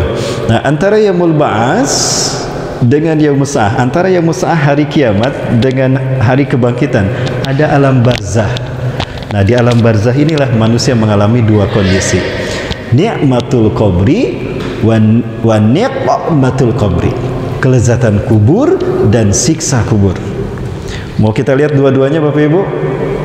Mau? Kalau gitu jangan kemana-mana, setelah Ustadz Doni Widiansah menyampaikan sesuatu. Silakan Ustadz. Bapak Ibu rahmati Allah, ada sebuah hadis yang saya temukan di dalam Sahih Muslim dari Thauban radhiyallahu anhu. Rasulullah SAW bersabda, "Inna Rabbi zawalil ardh." Sesungguhnya Allah Tuhanku melipatkan bumi ini untuk bumi yang tadinya bulat dibikin datar, hatta ra'aitu masyarikahu wa maghribahu, sehingga aku melihat kalian terbentang dari timur hingga ke barat dunia.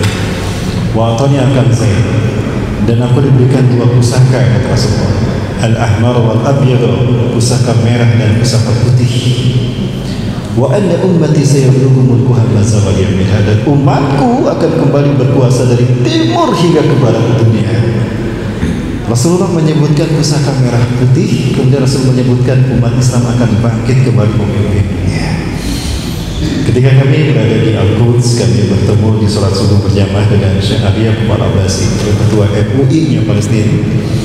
Beliau, saya tanya tanggapan beliau tentang hadis ini. Saya tanyakan pada beliau, apakah ada kaitan antara hadis ini dengan kami Indonesia, bendera kami merah putih. Apakah merah putih yang Rasul sebutkan itu kami Indonesia? Beliau menepuk pundak saya, kamu bisa aja ngomong gitu.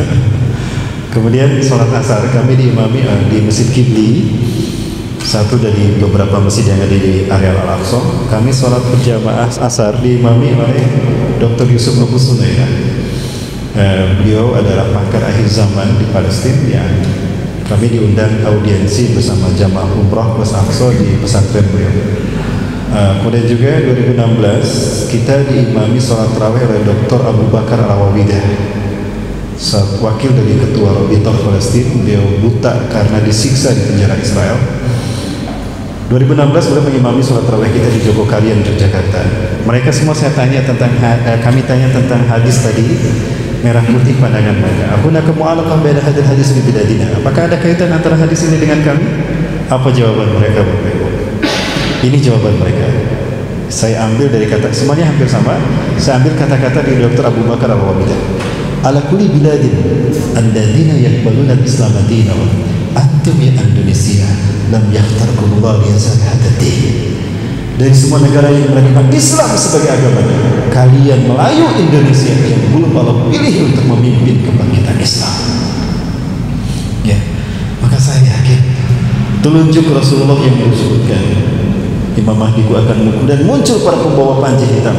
Rasulullah berkata begini, yaktatilu salah satu nindakan zero, akan berperang 3 laki-laki di sisi Ka'bah kalian. Kulluhum ibnu khalifatin, 3-3-nya anak raja, putra mahkota. Jadi nanti akan perang 3 putra mahkota penguasa Mekah Madinah setelah matinya seorang raja. Kita tidak tahu apakah Raja Salman dan apakah 3 orang ini Muhammad bin Salman, Muhammad bin Naif, Khalid bin Farhan, kita tidak tahu. Ya. Kalau ibnu khalifatin, thumma la yasiru ila wahidin minhum, tapi mereka tidak berhasil menjadi raja. Sumbatatu arayatin sud min kibalil masjid, maka kemudian muncul para pembawa panji hitam dari arah timur. Mudah-mudahan telunjuk Rasulullah mengarah ke kita Indonesia. Amin. Allahu Akbar. Baik Bapak Ibu, itu yang membuat kami bersemangat untuk kami terus mempublikasikan tentang donasi Palestina. Ya, insya Allah Bapak Ibu kita akan akan membawa panji merah putih ini sampai kita bisa mencium kemerdekaan di bumi Al-Quds. Baik Bapak Ibu rahmati Allah, sekarang kita lanjut pada Yaumul Barzakh. Bagaimana kondisi kita di alam kubur? Setidaknya ada dua posisi, ada dua kondisi yang akan dialami oleh setiap manusia di alam kuburnya. Yang pertama, ni'matul qabri, pakai ain, kelezatan kubur. Ini akan dialami, akan dirasakan oleh orang-orang yang beriman. Orang-orang beriman akan, ketika fisiknya diurus Bapak Ibu, di jasadnya diurus di bumi, dimandikan, dikafani, disolatkan, itu ruhnya dibawa oleh para malaikat melewati pintu langit-langit demi langit. Ketika diketuk pintu langit, malaikat ini berkata, malaikat Israel berkata, ya malak iftahil bab, buka pintu langit ini. Maka malaikat-malaikat yang di pintu langit itu bertanya, liman hadzal ruh ya malak, ruh siapa ini wahai Israel? Fazukira min khairi asma'i fid dunya, maka disebutkan sebaik-baik nama di dunia. Ya, ini ruhnya Ustaz Rahmat Baikuni. Amin. Maka malaikat mengatakan, mati bahadar ruh, betapa wanginya ruh orang ini. Ruh siapa wahai malaikat ribat? Disebutkanlah sebaik-baik nama di dunia. Seperti itu yang terjadi sampai ruhnya sampai di hadapan Allah. Lalu malaikat Israel mengatakan, ya Allah, inilah ruh fulan bin fulan. Maka kata Allah, arji'u ila qabri, kembalikan dia ke kuburnya. Ya, simpan arwah ini ke kuburnya dan kembalikan ke jasadnya, dan hamparkan kuburnya selapang mata memandangnya, sejauh mata memandangnya, dan berikan kepadanya hidangan yang akan dinikmati di surganya. Maka dia pun kembalikan ruhnya. Dia bangun seperti bangun dari tidur yang nyenyak. Alhamdulillahilladzi ahyana ba'da ma amatana wa ilaihi nusyur. Cuma dia kaget. Oh, kok rumah saya jadi kayak gini? Saya tinggal di Pandau Asri, Pandau indah ya, tapi kok jadi kayak gini? Indah sekali. Maka kemudian datanglah dua malaikat berkata kepadanya, assalamualaikum ya Abdullah, keselamatan bagi engkau hai hamba Allah. Man antuma, siapa kalian berdua? Saya Munkar dan ini Nakir. Ya, nggak akan salah malaikat ngomong, saya Upin dan ini Ipin. Maka kemudian malaikat itu bertanya, ya fulan, man rabbuka, siapa Tuhan wahai fulan? Rabbi Allah, walaysa ilahun ghairullah, tidak ada Tuhan selain Allah, tentu saja Tuhanku Allah. Maka apa kata malaikat itu? Sadaqta ya fulan, sadaqta ya fulan. Benar, wahai fulan, kata malaikat Nakir. Lalu Munkar bertanya lagi, wa madinuka ya fulan, apa agamamu?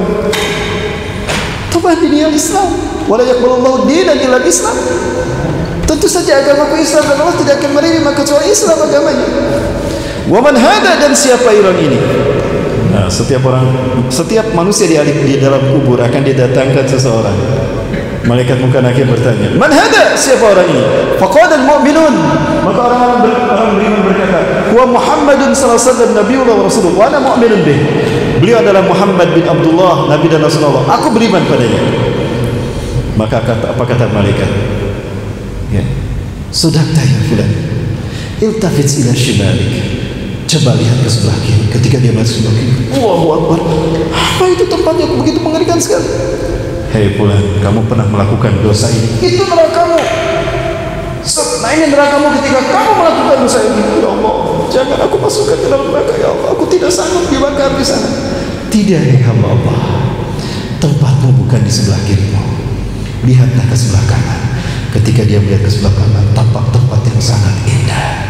Itulah tempatmu yang sesungguhnya, hai hamba Allah yang beriman. Ya, fatubalaka bisa ayyamika ya fulan hatta tub'asu yaumul ba'ats. Maka kebahagiaan bagimu hai fulan sampai kamu dibangkitkan di yaumul ba'ats. Maka pergilah Munkar dan Nakir. Setelah malaikat Munkar Nakir pergi, di kubur itu dia mencium bau wangi yang luar biasa. Sudah indah kuburnya seperti taman surga, dia mencium bau wangi yang sangat luar biasa. Tiba-tiba tampaklah seseorang yang cantik jelita. Ya, kenapa cantik jelita? Karena yang meninggalnya URB. Kalau yang meninggalnya datang laki-laki, yang meninggal URB, yang datang laki-laki, masa ada LGBT di alam barzakh? Maha cemala anti, betapa cantiknya engkau. Siapa engkau? Ana khairu amalika fid dunya wa ana murafaqataka fi hadzal bariyah. Aku adalah amal baikmu di dunia dan aku adalah temanmu di alam barzah ini. Silakan, aku bersamamu kemanapun kau pergi di alam barzah ini. Alhamdulillah, ya Allah, lebih cantik dari yang di rumah, ya Allah. Alhamdulillah. Kesana yuk. Gitu. Itu yang dialami ahli surga ketika di dalam kuburnya. Nah, itulah yang disebut dengan ni'matul qabr. Berikutnya yang kedua, nikmatul qabr. Ini ahli kubur yang mendapatkan siksa karena mereka kufur. Dia dicabut nyawa dengan sangat susah. Makin cinta seseorang pada dunia, makin sakit kematiannya, makin susah kematiannya. Tapi makin ikhlas seseorang untuk menghadap Allah, makin mudah kematiannya. Tidak percaya, silakan buktikan. Kalau sudah terbukti, kirim WA sama saya, Bapak Ibu. Ustaz, betul Ustaz, saya ikhlas ketika mati Ustaz. Saya tidak sakit di saat saya mati. Sebentar, ini siapa yang kirim WA dari alam barzah ini? Ya. Kemudian dibawa itu ruh orang kafir tadi. Maka ketika sampai di pintu langit, malaikat penjaga pintu langit mengatakan, "Ma'ak bahadar ruh." Betapa bau busuknya ruh ini. "Liman hadar ruh ya malak?" Ruh siapa ini wahai malaikat? Maka disebutkanlah seburuk-buruk manusia, nama seburuk-buruk nama dia di dunia. Sampai setiap pintu langit begitu. Ketika sampai kepada Allah, Allah berfirman pada malaikat Israel, lemparkan ruh ke dalam jasadnya, himpitkan kuburnya sampai hancur tulang belulangnya, dan hamparkan baginya permadani dari api neraka yang akan menjadi tempat kembalinya. Itulah nikmatul qabr, siksa kubur. Malaikat munkar nakir datang. Ya, laisa marhaban, ma marhaban liman asallah, liman fajara dinallah. Tidak ada selamat datang bagi orang yang maksiat kepada Allah. Siapa kalian berdua? Kalian tidak perlu tahu. Kamu tidak perlu tahu siapa aku. Ya. Man rabbuka ya fulan? Siapa Tuhanmu? Karena dia tidak beriman kepada Allah. La adri man rabbi. Aku tidak tahu siapa Tuhanku. La tas'alni man rabbi. Jangan kau tanyakan siapa Tuhanku. Aku tidak tahu. Maka dipukullah dia dengan kedai besi yang sangat keras. Menjerit dia kesakitan. Didengar oleh semua makhluk kecuali jin dan manusia. Ditanya lagi, apa agamamu? Dia tidak tahu, dipukul lagi, disiksa lagi, menjerit dia kesakitan. Ditanya lagi, siapa ini? Dia mengatakan, huwa Muhammadun lakinnani lastu mu'minan bih. Dia Muhammad, Nabi dan Rasul Allah, tapi aku tidak beriman kepadanya. Dipukul lagi. Maka kemudian malaikat itu pun pergi meninggalkan dia dalam keadaan terluka dan sakit dengan menjerit-jerit dia kesakitan. Tiba-tiba dia dikagetkan dengan bau busuk yang tidak kuat sehingga dia muntah-muntah. Dia muntah darah. Tiba-tiba tampaklah seseorang mendekati dirinya dengan bau busuk dan wajah yang buruk rupa. Siapa kamu? Pergi, kok bau busuk sekali kamu? Tidak, aku temanmu di alam barzah ini. Aku amal burukmu ketika di dunia. Itulah yang dialami oleh mereka yang kufur kepada Allah. Bapak Ibu, ini ada dua peristiwa yang berbeda yang terjadi di dalam kubur asli. Bapak Ibu mau melihatnya? Benar? Gak akan merem? Gak akan. Kalau merem saya matikan. Benar ya? Ini dua kondisi tadi saya perlihatkan pada Bapak Ibu sekalian. Baik, kalau gitu yang pertama saya perlihatkan. Mau siksa kubur dulu atau mau nikmat kubur dulu? Oke, siksa kubur dulu. Tapi jangan kemana-mana ya. Jangan merem. Kisah nyata diceritakan seorang pemuda berusia 18 tahun di Jazirah Arab. Dia pemuda yang rusak agamanya dan sering melalaikan sholat. Dan apa yang terjadi pada dia? Baru 3 jam dimakamkan. Apa yang terjadi pada fisiknya? Nanti kita saksikan.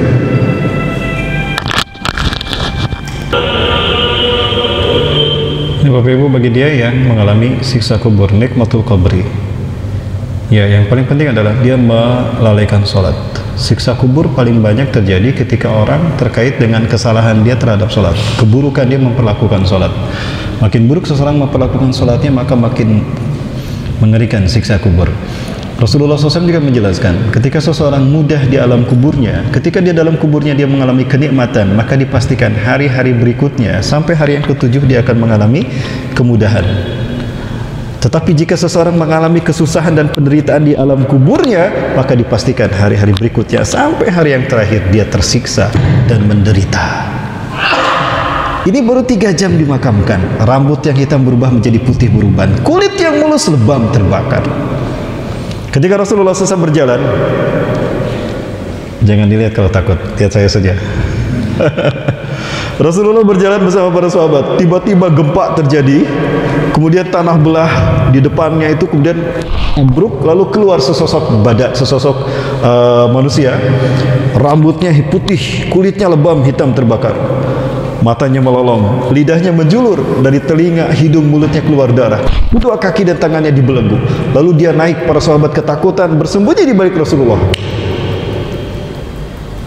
Lalu dia berhenti di atas, para sahabat ketakutan bersembunyi di balik Rasulullah SAW. Mana huwa ya Rasulullah? Siapa dia Rasulullah? Kok dia muncul dari tanah? Orang itu berkata, ya Abdullah, indah kuntu atishan. Hai hamba Allah, siram aku haus. Tapi apa kata malaikat? Ada suara malaikat berkata, itu pasti suara malaikat. La ya Abdullah, utruku. Biarkan dia, la tamdah. Biarkan dia, jangan kalian beri dia minum, biarkan. Tiba-tiba terlihat oleh Rasulullah dan para sahabat sebuah gada besi memukul kepalanya.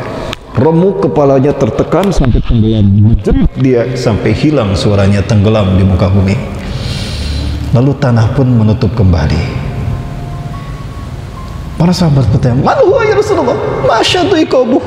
Siapa dia ya Rasulullah? Betapa dahsyat siksanya. Apa kata Rasulullah? Huwa Abu Jahal yu'adzabu fi qabrihi ila yaumil qiyamah, ila yaumil ba's. Itu Abu Jahal, Allah siksa di dalam kuburnya seperti itu sampai terjadi nanti hari kebangkitan.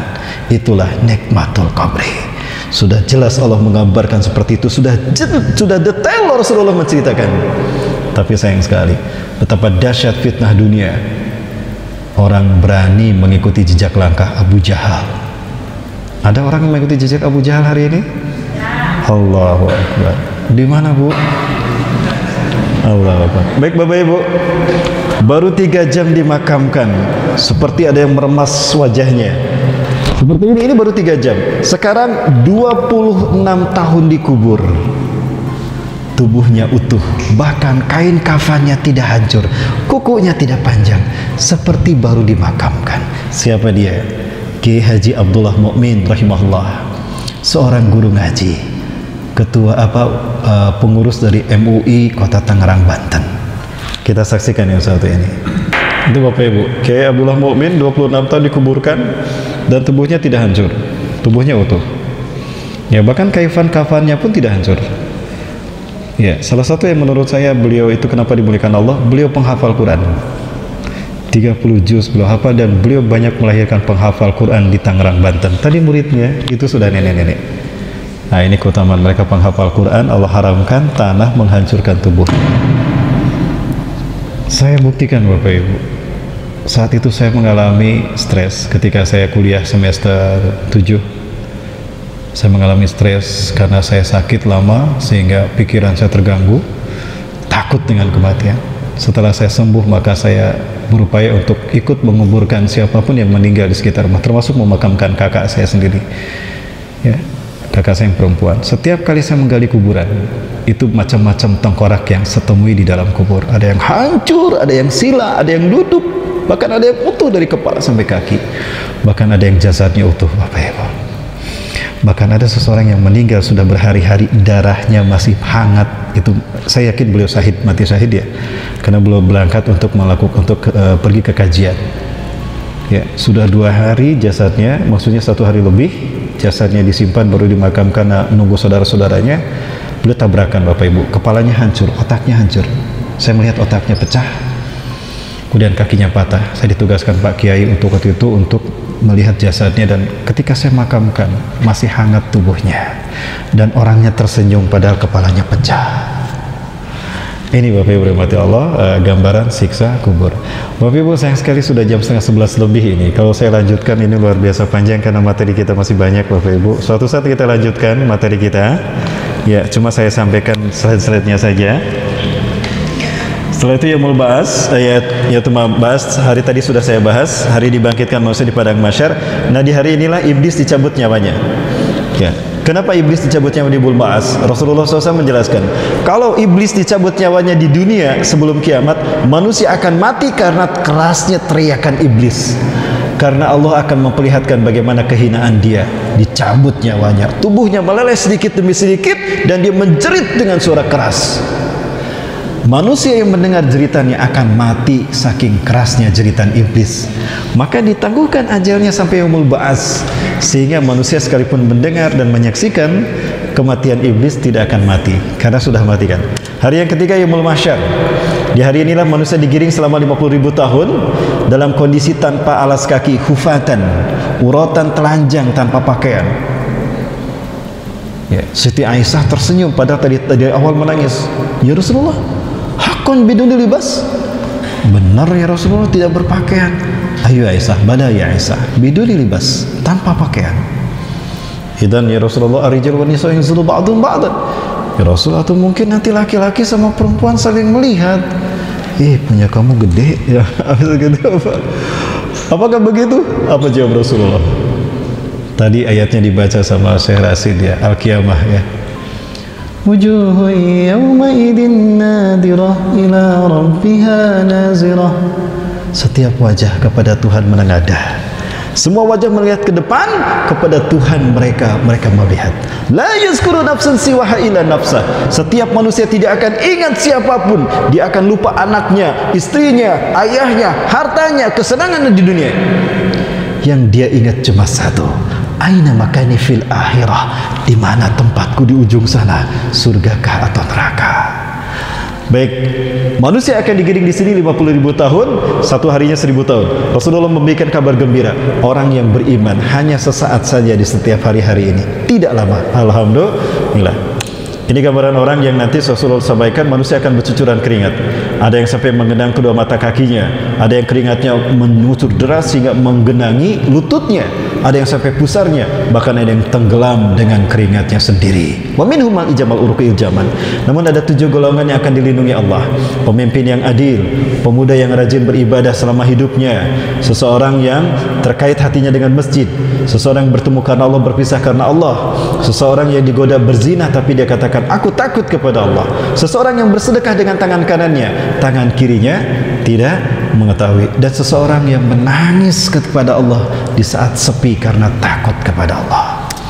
Bapak firmati Allah, kemudian manusia digiring padang mahsyar berapa lama? Di padang mahsyar inilah Rasulullah memberitakan pada kita, inna likulli nabiyyin haudan fil mahsyari alladhi yusamma bi asmaihim. Sesungguhnya bagi para nabi dan rasul, mereka memiliki telaga masing-masing di padang mahsyar yang diberi nama dengan nama-nama mereka. Ada telaga Adam, ada haudu Adam, haudu Nuh, haudu Ibrahim, bahkan haudu Muhammadin SAW, telaga Muhammad SAW. Wa ana faradtukum alal haud, dan aku akan menuntun kalian menuju telagaku. Wa innakum satariduna, dan kalian akan sampai ke telagaku. Man warudahu, siapa yang sampai telagaku, minhu, dia pasti meminumnya. Wa man syariba minhu, dan siapa yang berhasil meminumnya, walaupun hanya seteguk, la yazmau ba'daha abadan hatta yadkhulal jannah, tidak akan haus selamanya sampai masuk ke dalam surga. Artinya siapapun yang berhasil meminum air telaga Muhammad SAW, dia dijamin masuk surga. Bapak Ibu, ada satu amalan yang kalau kita salah menyikapinya, kita bisa kehilangan kesempatan menikmati air ini, bahkan diusir sama Rasulullah. Amalan apa? Agak berat saya menyampaikannya. Boleh saya sampaikan Bapak Ibu? Tapi tanpa mic. Terdengar Bu? Terdengar? Bapak Ibu rahmati Allah, jangan salah kita menyikapi pemimpin kita. Rasulullah SAW bersabda, ala innahu satakunu ba'di umara. Ingatlah, sepeninggalku nanti akan banyak muncul pemimpin-pemimpin di tengah-tengah kalian. Akan banyak bermunculan pemimpin-pemimpin di tengah-tengah kalian. Man sadaqahum bikadzibihim, barang siapa yang membenarkan perkataan dusta pemimpinnya. Sudah jelas pemimpinnya berkata dusta, tapi dia katakan benar karena dia menginginkan pangkat dan jabatan serta triliunan rupiah. Apa kata Rasulullah? Falasai minni, dia bukan umatku, walastu minhu, dan aku bukan bagian darinya. Maksud para ulama menakwilkan hadis, bukan dariku, dia bukan bagian dariku, dari umatku, artinya Rasulullah tidak akan mengakui iman Islamnya. Dan aku bukan bagian darinya, maksudnya Rasulullah tidak akan membantu ketika dia dihisab amal perbuatannya dengan syafaatnya, tidak. Walaysa biwaradin alal haud, dan dia tidak akan pernah menikmati telagaku di padang mahsyar, bahkan diusir sama malaikat. Begitu Rasulullah tahu orang itu, padahal diajak, sini kamu sudah lama tidak, ayo minum, sebentar lagi kamu sahabat, ayo sini. Ketika Rasulullah akan membantunya, dia ditarik dan dihijab. Rasulullah menjerit, ya Allah, lima tahajabta baina wa bainahum, ya Allah, kenapa kau hijab dia dariku? Huwa min ummati, dia umatku ya Allah. Arifuhu wa ya'rifuni, aku kenal dia dari wudunya dan dia pun kenal aku, padahal dia ahli ibadah. Tapi apa kata malaikat? Itu tadi, dia membenarkan kedustaan pemimpinnya, wa anahum ala zulmihim, dan menolong kebijakan zalim pemimpinnya. Sudah jelas pemimpin itu menetapkan kebijakan zalim, ditolong demi pangkat dan jabatan. Maka apa kata Rasulullah? Sukun liman badal mini, seret dia, jauhkan dia dariku. Adakah pemimpin yang dia bela di dunia menolongnya? Tunjukkan Bapak Ibu. Bapak Ibu di mata Allah, hati-hati dalam menyikapi pemimpin. Saat ini siapapun yang istiqomah dengan iman Islam, dia akan berhadapan dengan kezaliman pemimpinnya. Allahu Akbar. Jangan takut Bapak Ibu sekalian, lebih baik kita kehilangan dunia daripada harus kehilangan iman Islam, betul? Kita sudah menyaksikan bahkan orang yang bergelar kiai haji, sekalipun berkiai ulama, bahkan bergelar profesor doktor, dia berani menjual agamanya demi pangkat jabatan dan demi mengemis kedudukan kepada pemimpinnya. Sudah terjadi belum? Hati-hati, jangan salah menyikapi pemimpinnya. Saya dihadapkan pada dua pilihan ketika saya di kota Bandung. Saya dihadapkan pada antara dikerjasama atau dikriminalisasi. Saya sudah tahu saya dijebak. Saya ditawari Bapak Ibu sekalian uang begitu banyak. Oh, ini jebakan bagi saya. Maka saya tolak. Marah dia, dan akhirnya saya difitnah telah melakukan saya diperiksa di Kapolda Jabar Bapak Ibu 20 jam. Sekarang saya pun diungkit-ungkit lagi. Ya, sampai muncul di Facebook. Status saya sampai sekarang masih tersangka atas sesuatu yang tidak saya lakukan. Inilah fitnah di akhir zaman Bapak Ibu. Tapi saya rasakan lebih baik saya kehilangan dunia daripada saya kehilangan iman Islam saya. Allahu Akbar. Baik Bapak Ibu, mohon maaf ini waktunya tidak bisa kita lanjutkan ya. Subhanallah, ini yaumul hisab. Saya perlihatkan singkat saja yaumul mizan, dan kemudian titian surat. Ya, ini kita akan terus melangkah. Nanti manusia macam-macam melewatinya ini. Di bawah ada neraka. Ketika seseorang terjatuh dari jembatan ke bawah, itu melayang-layang 76 tahun. Terbakar, hangus, mati, dihidupkan lagi. Terbakar, hangus, mati, dihidupkan lagi. Itulah maksud dari firman Allah, la yamutu fiha wa la yahya. Kemudian ketika dia melayang-layang, terjatuh ke dasar nerakanya 76 tahun. Rasulullah menyebutkan, wa minhum may yamurru ila kalamil basar, di antara manusia ada yang melintas titian sirat seperti kedipan mata. Fulan, satu kedipan mata, karena dia orang beriman. Abu Bakar seperti itu. Auka kalbarki, atau seperti petir. Fulan, Umar, kata Rasulullah seperti itu. Auka yamsi lukubi sanil jud, atau seperti naik kuda balap. Fulan, masuk dia. Syekh Rasid tuh. Amin. Nanti jatuhnya di Narul Haya ya, bukan ke tanah. Nggak akan ada yang patah nanti. Amin. Kita semua mudah-mudahan. Oh, karukubil jamal, atau seperti naik unta. Ya Allah, masih jauh tapi neraka panas sekali, kapan sampainya? Tapi sampai kata Rasulullah. Oh yamsi alal akdam, atau bahkan jalan kaki. Sebetulnya ada tayangannya tapi kita tidak bisa menayangkan. Ini tingkatan neraka dari atas sampai ke bawah Bapak Ibu. Dari beberapa dalil yang saya lihat, ada neraka wel, sakor, hawiyah, hutomah, sair, jahim, jahannam. Ya, ini tingkatan neraka. Dan ini gambaran orang yang tersiksa terjatuh ke nerakanya. Ini hanya gambaran saja. Melayang-layang di atas api neraka selama 76 tahun. Kemudian Bapak Ibu sekalian, ada seseorang yang masuk surga, lalu dia berkata kepada Allah, ya Allah, ketika aku di dunia aku selalu berangkat dengan si fulan, aku ke kajian dengan si fulan, aku berangkat berjuang dengan si fulan, tapi di surga ini aku tidak pernah menemukan dia, ya Allah, di mana dia? Tanyakan pada Ridwan. Ridwan barangkali tahu di mana temanmu. Lalu dia datang pada malaikat Ridwan dan bertanya, wahai malaikat Ridwan, di mana teman saya? Ini profil teman saya. Apa kata malaikat Ridwan? Maafkan aku wahai kekasih Allah, dia sedang disiksa di neraka. Tanyakan pada Malik, di mana nerakanya? Ya Allah, apa artinya neraka surga bagiku kalau di saat yang sama aku tahu temanku sedang disiksa di neraka? Dia mengadu kepada Allah, ya Allah, lebih baik aku pergi ke neraka bersamanya, ya Allah, daripada di saat yang sama dia disiksa sementara aku di surga. Apa kata Allah? Ya fulan, karena engkau telah mencintaiku sebagaimana aku mencintaimu, bahkan aku lebih mencintaimu, tapi engkau begitu mencintaiku, kau ibadah kepadaku dengan sebaik mungkin.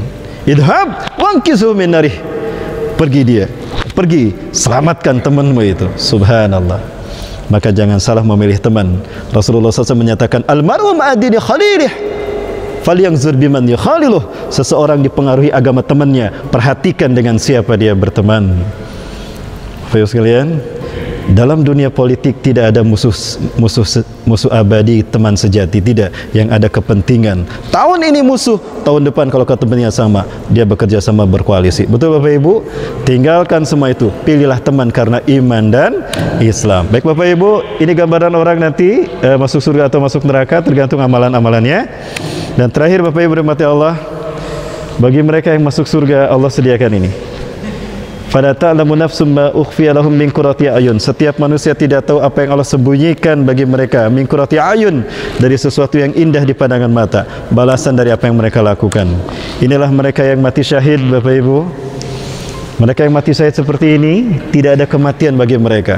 Mereka tetap hidup dan mendapatkan rizki. Inilah bagi mereka, setiap manusia ketika akan dicabut nyawanya, ketika sakaratul maut, tidak ada hijab antara dia dengan surga atau nerakanya.